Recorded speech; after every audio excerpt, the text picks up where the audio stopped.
Che Fresia. Soy una mujer mapuche que vivió en el siglo XVI, esposa de Caupolicán, a quien acompañé en sus batallas contra los españoles. En la batalla de Cañete, al ver el avance de los españoles, quise huir con mi hijo de 1 año en brazos, escondiéndome en el bosque.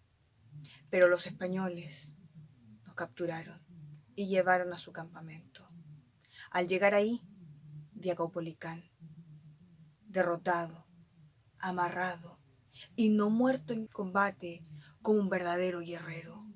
Entonces, presa de mi ira, arañé su rostro y tiré a nuestro hijo a sus pies, diciendo: toma, toma tu hijo, que es el nudo con que el lícito amor me había ligado, que el sensible dolor y el golpe agudo estos fértiles pechos han secado.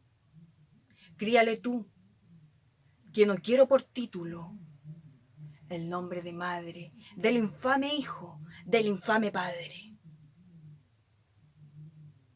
Solamente Alonso de Ercilla habló de mí. Como no existen más registros, el resto de los historiadores piensan que fui producto de su imaginación. Pero yo, Fresia, represento la bravura de la mujer mapuche que busca y lucha incansablemente por su libertad. Marichi